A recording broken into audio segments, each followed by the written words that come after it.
आणि खरोखरच आता यानंतर मी डॉक्टर शिवाजी सुत्रे सर यांना अशी विनंती करतो की आता तर सर म्हणाले की नंदुरबारला रूम पार्टनरही होतो आम्ही, त्याबद्दल थोडीशी काय जे तुमची चर्चा वगैरे जे काय तुम्ही त्यांच्यासोबत दिवस जे गेलेले सरांनी तर आम्हाला सांगितलं सर आमच्यासोबत होते नंदुरबारला, म्हणजे सर सांगायचे आम्हाला की मी इथं होतो, सगळ्या गोष्टी सरांनी आम्हाला एकदम पारदर्शक आणि चांगलं आणि त्यांच्याकडून बरंचसं काही आम्हालाही शिकण्यासारखं मिळालंय. तर मी आपल्याला विनंती करतो सर की आपण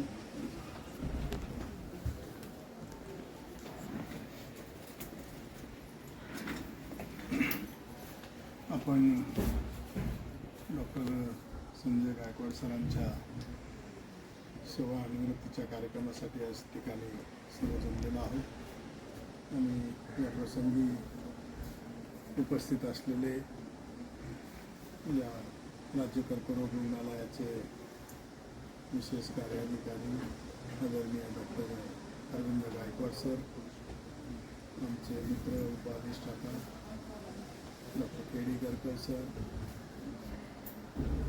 आमचे दुसरे मित्र आणि अधिष्ठाता कार्यालयाचे OSD आदरणीय डॉक्टर सुरेश सरगडे सर, ज्यांना आपण आज आशीर्वाद देत आहोत, असे आपले सर्वांचे आवडते डॉक्टर संजय गायकवाड सर, सरांच्या मातोश्री आदरणीय आई डॉक्टर थोरात सर, सरांच्या भगिनी या ठिकाणी आलेल्या आहेत. त्याचप्रमाणे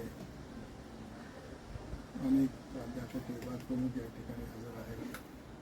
सर्व प्राध्यापक, सहयोगी प्राध्यापक, सहाय्यक प्राध्यापक, सरांचे बरेचसे मित्र कंपनी या ठिकाणी विविध ठिकाणाहून नागपूर, अहिल्यानगर आणि इतर ठिकाणाहून या ठिकाणी जमा झालेले आहेत. आमचे मित्र पत्रकार तुषार वाकरे साहेब आणि या कार्यक्रमासाठी सर्व उपस्थित मित्र. आताच गायकवाड सरांच्या विषयी अनेक आठवणींना आपल्या सहकार्याने उजाळा दिलेला आहे. त्यांच्या विविध आठवणी या ठिकाणी सांगितलेल्या आहेत. कोणी येथे कसे उत्कृष्ट अध्यापक होते हे गायकवाड सरांनी सांगितलं. त्यांचे विद्यार्थी असतील किंवा त्यांनी अनेक लोकांना जीवनामध्ये मदत केलेली आहे. आमचा डॉक्टर अमोल या ठिकाणी बसलेला आहे. तर नंदुरबारला सर माझ्यासोबत काम करत असताना अमोलला गरज होती त्या ठिकाणी सहाय्यक प्राध्यापक पदाची आणि अत्यंत हलाखीची परिस्थिती असल्यामुळं तो असेल. अजून एक दुसरी मुलगी होती प्रवीणा, तिलासुद्धा सरांनी साताऱ्याहून आमच्याकडे आणलं आणि आणखी काही असे गरजू जे लोक होते, म्हणजे काही गोष्टी आपण कायदा आणि नियम त्याच्या आजूबाजूला प्रशासकाने बघायचं असतं आणि त्या ठिकाणचा प्रसंग असेल, ती संस्था असेल ती चालली पाहिजे. आणि नंदुरबारचं मेडिकल कॉलेजचं आत्ताच कोणीतरी सांगितलं की ते कॉलेज तुम्ही कसं चालवलं, कसं हे केलं. शिल्पा मॅडम म्हणाल्या की मला तुमची आठवण येते दररोज. खरं आहे ते की नवीन कॉलेजेस उभे करताना म्हणजे त्या ठिकाणी इन्फ्रास्ट्रक्चर असेल, माणसं असेल. म्हणजे आमचे जळगावचे डीन साहेब सारखे हे करतात की माझे डॉक्टर माझ्याकडे टिकत नाही. पण माणसं कशी टिकवायची, म्हणजे नंदुरबारचं मेडिकल कॉलेज करताना त्या ठिकाणी मला क्रेडिट मिळणार होतं, पहिला डीन, शासनाचं हे होणार होतं, नंदुरबारच्या लोकांची सोय होणार होती. पण आमच्या फॅकल्टी त्या ठिकाणी गैरसोयीच्या ठिकाणी जाऊन काम करायचं त्यांचा काय फायदा. तर त्यामुळं त्यांचाही विचार त्या ठिकाणी केला पाहिजे आणि म्हणून गायकवाड सरांचा वरिष्ठपणाचा, त्यांच्या अनुभवाचा फायदा, अनेक अध्यापकांच्या अनुभवाचा फायदा. आमचे निर्वणकर सर एक ठिकाणी होते, त्या ठिकाणी आम्ही मॉर्निंग वॉक करायचो त्या ठिकाणी. सकाळी मुंदडासर आहेत बसलेले, ऋषिकेश आहे, असे अनेक लोक त्या ठिकाणी होते की आम्ही अशा विपरीत परिस्थितीमध्ये काम केलं. आणि खरं आहे की गायकवाड सरांनी अत्यंत मोलाची जबाबदारी त्या ठिकाणी पार पाडलेली आहे. आणि ते माझ्यासोबत माझे रूम पार्टनर तर होतेच. माझा जो फ्लॅट होता त्याच्यामध्ये म्हणजे काय हाऊस होतं, त्याच्यामध्ये सर अगदी खांद्याला खांदा लावून, म्हणजे जसं कार्यालयामध्ये काम करायचं तसंच घरामध्ये, फक्त त्यांनी मला दुसऱ्याच्या शेतातले आंबे खाऊ घातले. इथं त्यांनी आपल्या शेतातले खाऊ घातले, परंतु तिथं दुसऱ्याच्या शेतातले आंबे खाऊ घातले. आणि खरं आहे त्यांचा हा जो गुण आहे, म्हणजे आपण आईची तब्येत बघितली, सरांची तब्येत बघितली, ताईची तब्येत बघितली, तर ते एक अत्यंत प्रामाणिकपणे काम करणं, कुठल्याही लपाछपी न करणे.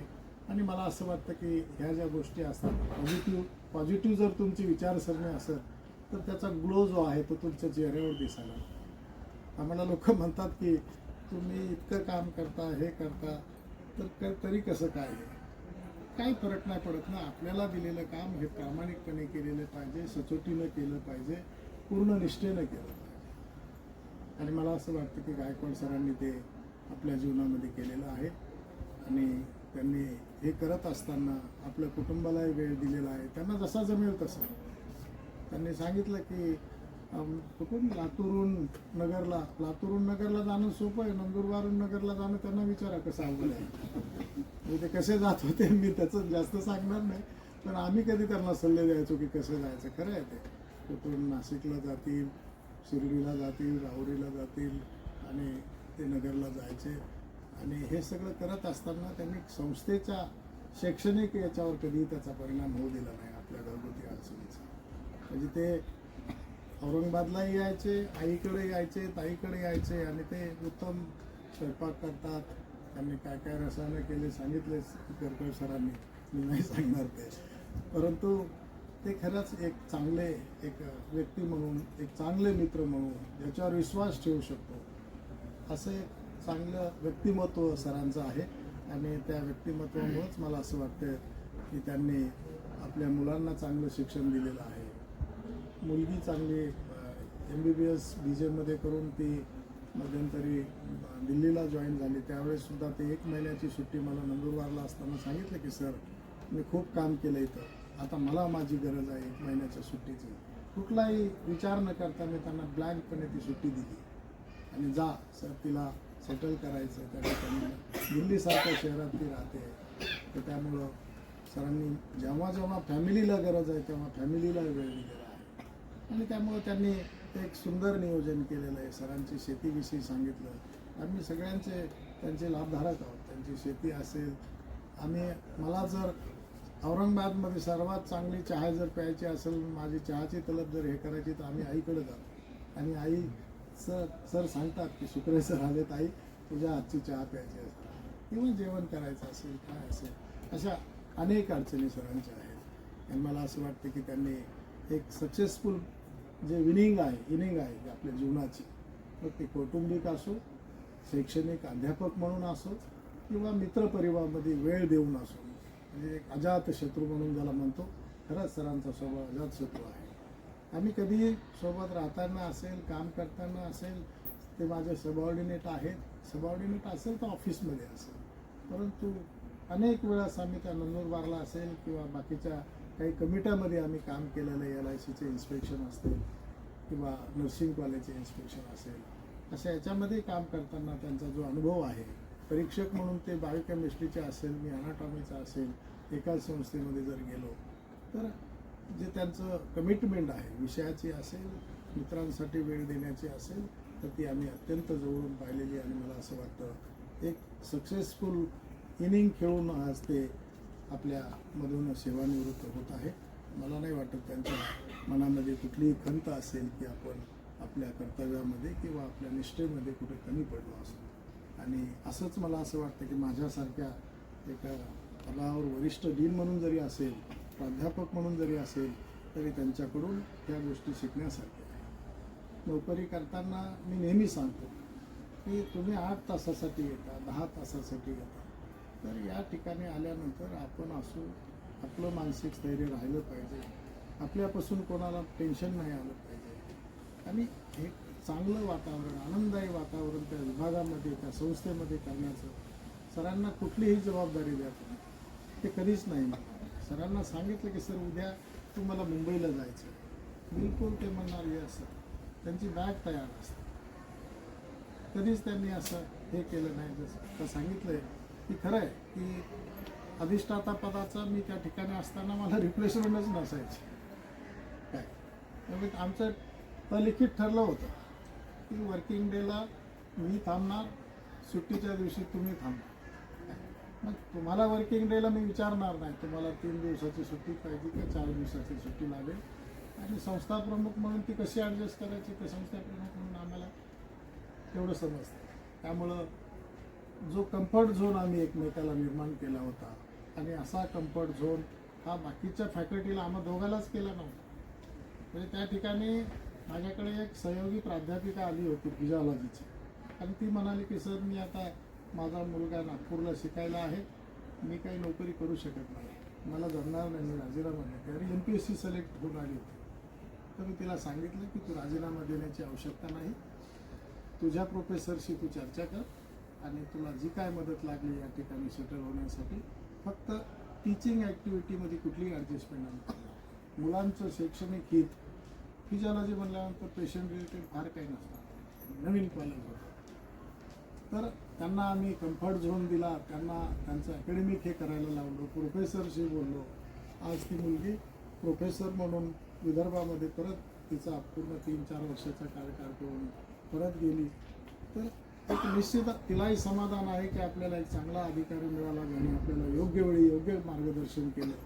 आम्हालाही समाधान आहे की आम्ही तिला एका गव्हर्नमेंटमध्ये असोसिएट प्रोफेसरची पोस्ट किती महत्त्वाची आहे आणि कशी ही आहे जबाबदारीची, तर ते आपल्याला समजतं. तर मला असं वाटतं की असं कम्फर्ट झोन त्यांनी दिलेला आहे. अमोलसारखे असेल, प्रवीणासारख्या मुलांना त्यांनी म्हणजे ज्याला गरज आहे वेळेवर त्याला आधार देण्याचं काम त्यांनी केलेलं आहे जीवनामध्ये. असं त्यांनी बाकीच्यांनाही मदत केली, मित्रांनाही मदत केली, आणि आपली कौटुंबिक जबाबदारी पार पाडायलाही ते कुठं मागं पुढं बघितले नाही. आणि मला असं वाटतं आई खरंच नशीबवान आहेत, आणि सरही नशीबवान आहेत की दोघांची तब्येत या ठिकाणी ठणठणीत असताना दोघंही या कार्यक्रमाला आज हजर आहेत. आणि आपणही नशीबवान आहोत की ते आपल्याला आपल्यासमोर एक आदर्श उदाहरण आहे की आई आणि मुलगा ठणठणीतपणे आपलं आरोग्य जपून आणि सगळ्यांना मदत करून त्यांनी समाजाची सेवा केली, वैद्यकीय शिक्षणात खात्याची सेवा केली, आपल्या संस्थेची सेवा केली. आणि हेच नाही तर नांदेड, जळगाव, धुळे अशा अनेक ठिकाणी त्यांनी जिथं भरती झाली तिथं विमाने इतबारे काम केलेलं आहे. तर असे आपले सर्वांचे लाडके आदरणीय संजयजी गायकवाड सर यांना मी माझ्यातर्फे, माझ्या कुटुंबातर्फे आणि या सर्व संस्थांतर्फे शुभेच्छा देतो. आणि गायकवाड सरांनी सांगितल्याप्रमाणे आता मात्र थांबावं लागेल त्या ठिकाणी, आणि आपली कौटुंबिक जबाबदारी आपल्याला जास्तपणे सांभाळून आपले राहिलेले जे काही छंद असतील, जे काही आवडीनिवडी असतील तर त्या जोपासाव्या अशी आपल्याला शुभेच्छा देतो आणि थांबतो.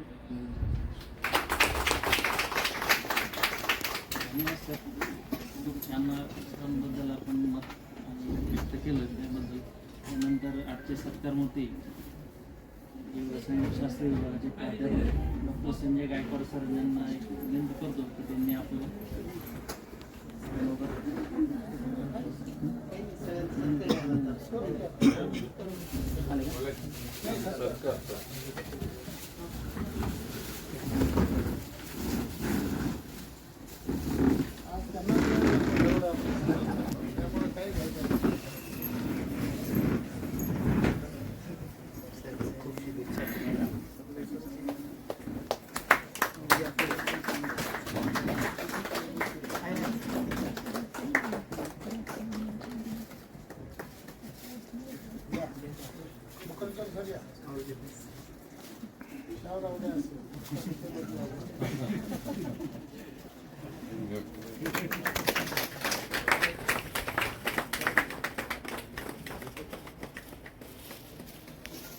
इकडे या ना, बाकी इकडून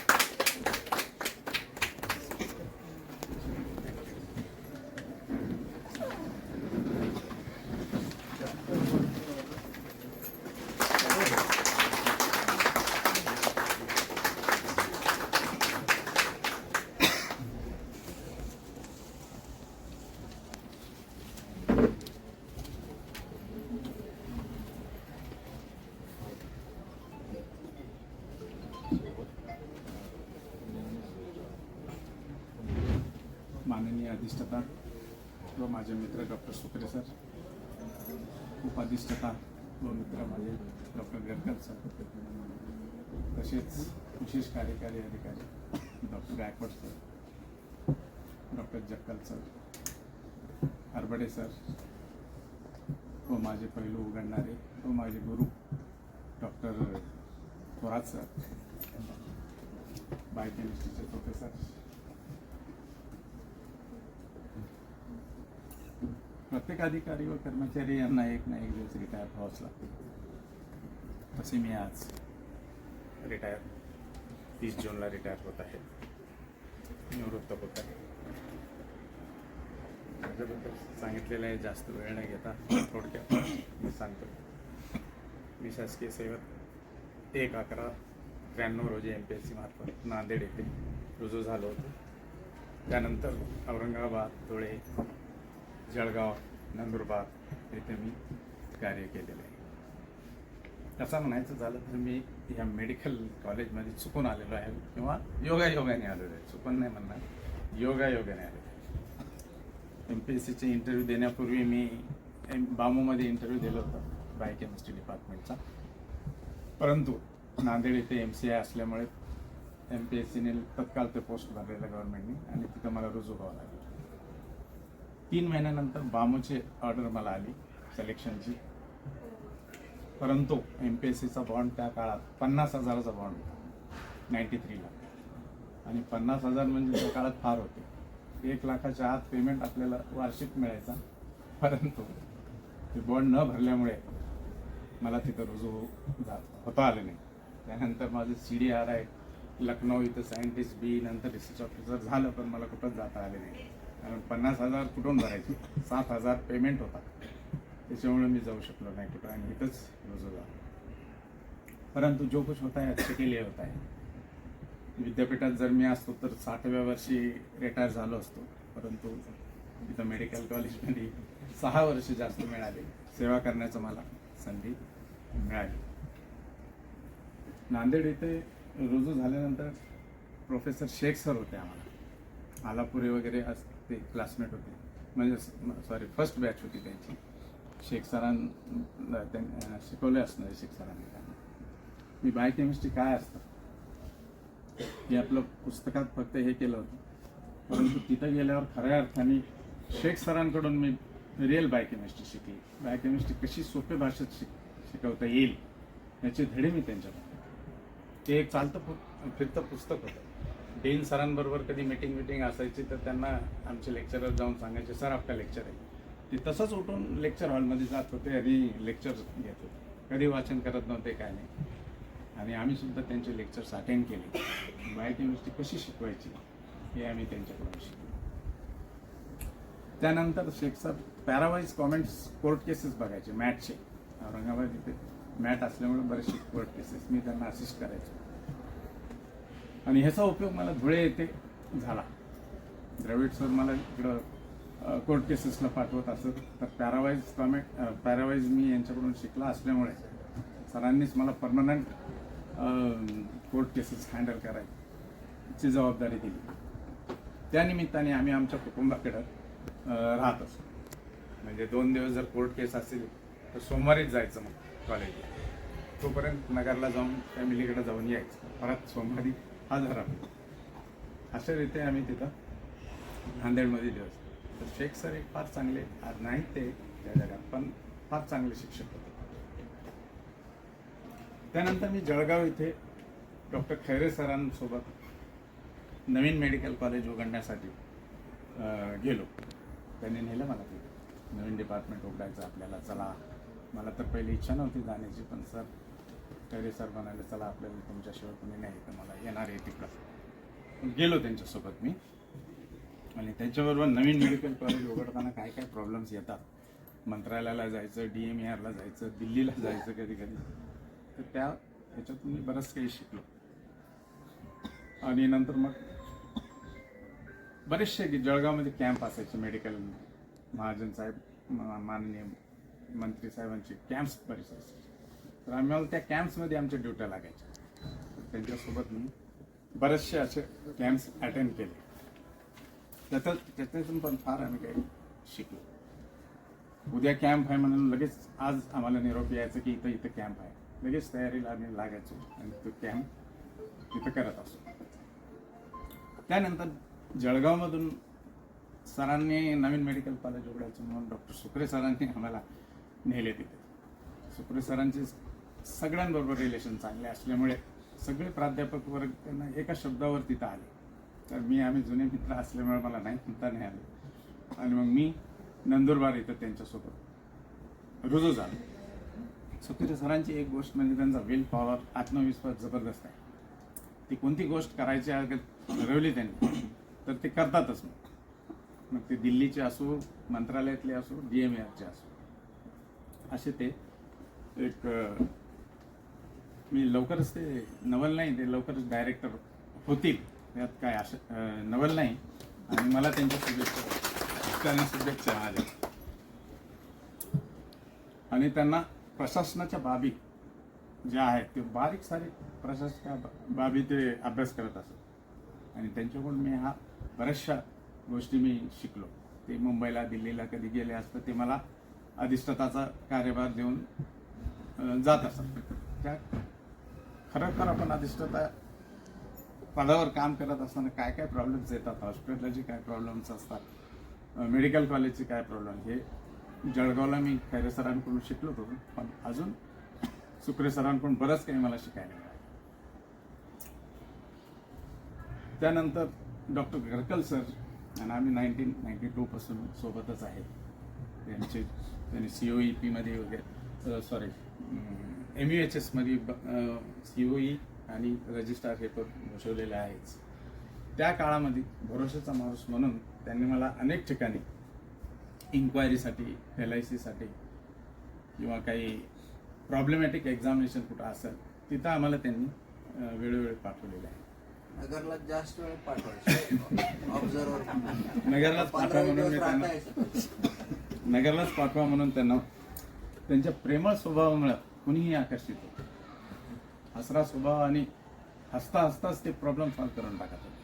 ते कधीच टेन्शनमध्ये किंवा काय, मी त्यांच्या विद्यापीठात जरी गेलो मी तिथं रजिस्ट्रार असताना वेळात वेळ काढून ते आम्हाला जेवायला वगैरे बाहेर घेऊन जात असत. त्यांचं गेस्ट हाऊस तिथंच असलं, मला ती VIP रूम ते आवर्जून देत असत मला आणि मग संध्याकाळी आम्ही जेवण वगैरे करत असतो. त्यांनी पाठवल्यामुळे मला बरेचसे अनुभव आले. इन्क्वायरी काय असतील, कसं हँडल करायचे, ते उपोषणला काही कुठं मुलं बसलेले होते त्या ठिकाणी सरांनी एकदा पाठवलं होतं आम्हाला. तर तिथला प्रॉब्लेम आम्ही हे करून सरांना रिपोर्ट सादर केला. गायकवाड सरांबद्दल बोलायचं झालं, अष्टपैलू व्यक्तिमत्व आहे सर. मी इथं रुजू होत असताना थोडासा प्रॉब्लेम आला होता जॉईनिंगचा, तर त्याच्याबद्दल त्यांनी मला बरंच मार्गदर्शन केलं. आणि सरांचं एक स्वभाव आहे, मार्गदर्शन करून मदत सुद्धा करतात आणि काय प्रॉब्लेम्स आहेत ते सांगतात. याच्या व्यतिरिक्त सरांचं बुद्धिस्ट फिलॉसॉफी किंवा बुद्धिस्ट लेक्चर्स ते अनेक गावामध्ये जाऊन घेत असतात. बेंगलोरला आणि तिन्ही भाषेवर त्यांचं प्रभुत्व आहे. एक असंच आम्ही डॉक्टर जोशी सर आणि आम्ही इथं बसलो होतो त्यांच्या कॅबिनमध्ये एक वेळेस. तर अशी चर्चा झाली की 10,000 व्यक्तीमध्ये एक वक्ता तयार होत असतो. बोलण्याची जी कला असते किंवा आहे की 10,000 व्यक्तीमध्ये त्यातले आपले गायकवाड सर हे निश्चित आहे. तिन्ही भाषेवर त्यांचं प्रभुत्व आहे आणि ते चांगलं भाषा किंवा बुद्धिस्ट फिलॉसॉफी चांगलं ज्ञान आहे. इथल्या वेळात वेळ काढून इथल्या समस्या सोडून ते हे सगळं वाचन करत असतात. त्यांच्याबद्दल जर सांगायचं झालं तर एक वाक्य इंग्लिशमध्ये आहे, इफ यू जज people nobody is ऑर्स, if you जज people nobody is ऑर्स, if you understand people everybody is ऑर्स. असं सरांचं गुण आहे. कारण कुणी जर कंप्लेंट त्यांच्याकडून घेऊन गेले तर ते शांतपणे ऐकून घेतात आणि कुणाबद्दल कंप्लेंट जर असली त्याला लगेच बोलवत नाही. कुठं तर भेटला समजा आणायचे तर त्याला सहज विचारतात, हे असं असं तुमच्याबद्दल काहीतरी सांगत होतं.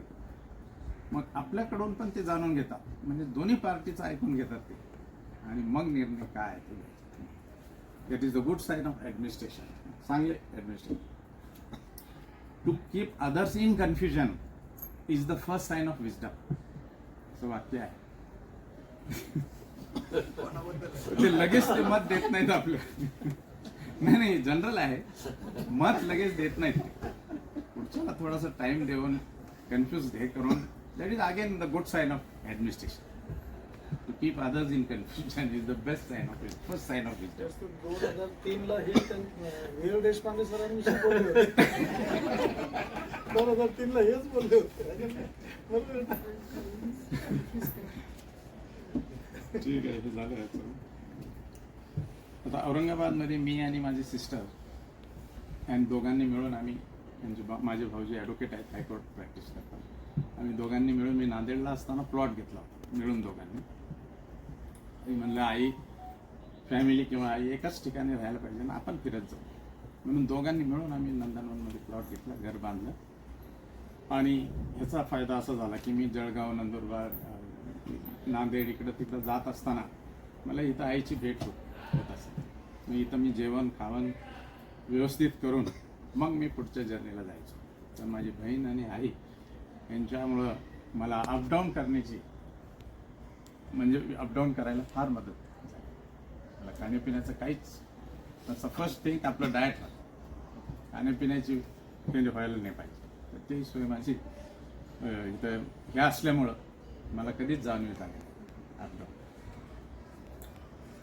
त्यानंतर माझे कुटुंब नगर इथे असल्यामुळे, मॅडम तिथं प्राध्यापक असल्यामुळे मला मुलांचं संगोपन आणि शिक्षण मी तिथंच केलं. मॅडमचा बी नॉन ट्रान्सिबल जॉब असल्यामुळं एका ठिकाणीच फॅमिली ठेवून पोरांचं शिक्षण तिथंच. ते दोन्ही पोरं आज आपल्या आपल्या पायावर उभे आहेत आणि ह्याचं श्रेय मॅडमला, केवळ मॅडमला जातं.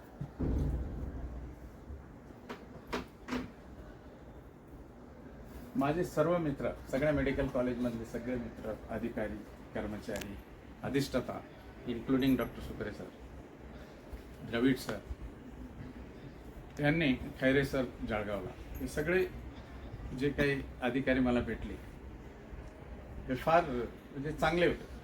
आम्हाला फॅमिलीकडं जायला सुद्धा त्यांनी आम्हाला हे रोखलं नाही कधी. म्हणजे 3 दिवस ड्युटी करायची, 3 दिवस तुम्ही फुल हे करायचे, लेक्चर्स पूर्ण घ्यायचे बुधवारपर्यंत आणि गुरुवार शुक्रवार. तसं डॉक्टर सुकरे सरांनी पण आम्हाला बराच, त्याच्यामुळं फॅमिलीपासून दूर आहे मी असं कधी जाणवलं नाही. 2 दिवस जरी 3 दिवस जरी असले तर मी जाऊन येत असत तिथं. आणि याचा परिणाम असा झाला, तिथं जिथं जिथं मी होतो तिथं तिथं चांगले रिलेशन असल्यामुळे मला 5 ठिकाणचे NOC, मी सरांना बोललो मला NOC, गायकवाड सरांना बोललो एकदा की मला NOC आणायला जायचं सर, आता माझी रिटायरमेंट आहे. सर म्हणले तुमच्या ओळखी नाहीत का तिथं, आहेत का? हे एवढंच लक्षात आलं मला, लगेच मी फोन केले.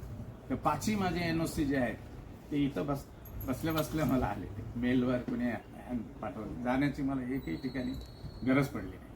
म्हणजे आपले रिलेशन जे असतात, जरी टेबलवरचे बदलून गेले ते एखादा तरी क्लर्क तिथं असतोच, तो ओळखत असतो आपल्याला, अरे गायकवाड सर का काम आहे वो करतो. हे असे कामं माझे फोनवरच झाले. ते आपल्या रिलेशन मेंटेन करण्यावर अवलंबून आहे.